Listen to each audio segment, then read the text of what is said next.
மலேசியாவில் corona virus பரவலை கட்டுக்குள் கொண்டு வரும் நடவடிக்கைக்கு ஏதுவாக அந்நாட்டின் மன்னர் அவசர நிலையை பிரகடனம் செய்துள்ளார். இதற்கான அறிவிப்பு ஜனவரி 12 காலை வெளியிடப்பட்டது. ஆகஸ்ட் 1ஆம் தேதி வரை நாட்டில் அவசர நிலை நீடிக்கும் என அறிவிக்கப்பட்டுள்ளது.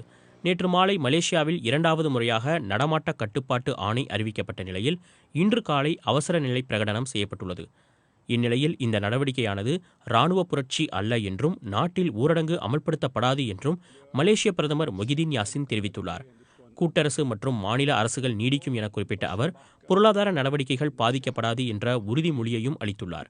இன்று காலை தொலைக்காட்சி வழியாக நாட்டு மக்கள் மத்தியில் உரையாற்றிய போது அவர் இதனை தெரிவித்தார். நாட்டில் வைரஸ் தொற்று பரவல் மோசமான நிலையை எட்டியுள்ளது தெரியவந்ததால் கூட்டரசு அரசியலமைப்பு சட்டத்தின் அடிப்படையில் அவசர நிலையை பிரகடனம் செய்ய வேண்டிய அவசியம் ஏற்பட்டுள்ளது என மன்னர் சுல்தான் அப்துல்லா ஹாஜி அகமது ஷா உணர்ந்ததாக அரண்மனை காப்பாளர் வெளியிட்ட அறிக்கையில் தெரிவிக்கப்பட்டுள்ளது. வைரஸ் தொற்று பரவல் கட்டுக்குள் கொண்டுவரப்படும் பட்சத்தில் ஆகஸ்ட் 1ஆம் தேதிக்கு முன்பாகவே அவசர நிலை உத்தரவு மீட்டுக் கொள்ளப்பட வாய்ப்புள்ளதாகவும் அந்த அறிக்கை தெரிவிக்கிறது.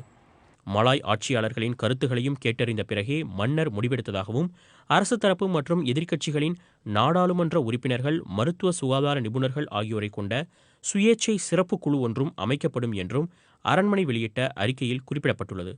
நேற்று ஜனவரி 11ஆம் தேதி பிரதமர் மொஹிதீன் யாசினுடன் நடத்தப்பட்ட சந்திப்பின் போது முன்வைக்கப்பட்ட தகவல்களின் அடிப்படையில் வைரஸ் தொற்று பரவலை முற்றிலும் முறியடிக்கும் நடவடிக்கையாக அவசர நிலை பிரகடனத்திற்கு மாமன்னர் அனுமதி வழங்கியுள்ளதாகவும் அரண்மனை காப்பாளர் மேலும் தெரிவித்துள்ளார். மலேசியாவின் பல்வேறு பகுதிகளில் மழை வெள்ளத்தால் பொதுமக்கள் பெரிதும் பாதிக்கப்பட்டுள்ளனர். இதனால் மாமன்னர் கவலையடைந்துள்ளதாகவும் தொற்றுப் பரவலை உடனடியாக கட்டுப்படுத்தாவிட்டால் மக்கள் மேலும் மோசமாக பாதிக்கப்படுவார்கள் என்பதை அவர் உணர்ந்துள்ளதாகவும் அரண்மனை அறிக்கை தெரிவிக்கிறது. இதற்கிடையே இன்று காலை நாட்டு மக்கள் மத்தியில் உரையாற்றினார் மலேசிய பிரதமர் மொஹிதீன் யாசின். அப்போது அவசர நிலை பிரகடனமானது இராணுவ புரட்சி அல்ல என்றும் மக்களால் தேர்ந்தெடுக்கப்பட்ட அரசாங்கம் தொடர்ந்து செயல்படும் என்றும் தெரிவித்தார். நாட்டில் ஊரடங்கு அமல்படுத்தப்பட மாட்டாது என்றும் அவர் உறுதியளித்துள்ளார். தொற்றுப் பரவல் மோசமாக உள்ள நிலையில் உடனடியாக தேர்தலை நடத்த மன்னர் விரும்பவில்லை என்றும் நாட்டின் நலனையும் பொதுமக்களின் நலனையும் பாதுகாப்பது தமது கடமை என்ற அடிப்படையில் அவர் இந்த முடிவுக்கு வந்திருப்பதாகவும் பிரதமர் மொஹிதீன் யாசின் தெரிவித்தார். அவசர நிலை காலத்தில் அரசு மேற்கொள்ளும் நடவடிக்கைகளுக்கு உதவும் வகையில் தனியார் மருத்துவமனைகள் மற்றும் தனியார் சொத்துக்களை அரசாங்கம் பயன்படுத்திக் கொள்ள முடியும் என்றும் இவ்வேளையில் நாடாளுமன்ற மற்றும் மாநில சட்டப்பேரவைகள் கூட்டம் நடத்தப்படாது என்றும் பிரதமர் மொஹிதீன் யாசின் கூறினார்.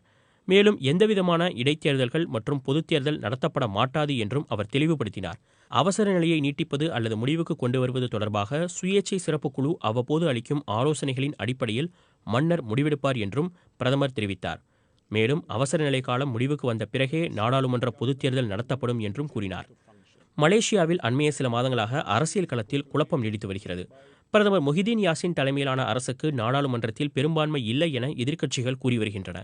உடனடியாக பிரதமர் தனது பெரும்பான்மையை நிரூபிக்க வேண்டும் என்றும் நாடாளுமன்ற எதிர்க்கட்சித் தலைவர் அன்வர் இப்ராஹிம் வலியுறுத்தி வருகிறார். இந்நிலையில் அண்மையில் பிரதமர் மொஹிதீன் அரசாங்கம் பட்ஜெட் கூட்டத்தொடரை வெற்றிகரமாக நடத்தி முடித்துள்ளது. மலேசிய நாடாளுமன்றத்தில் மொத்தம் 222 இடங்கள் உள்ளன. இதில் 111 வாக்குகள் பட்ஜெட்டுக்கு ஆதரவாக பதிவாகின.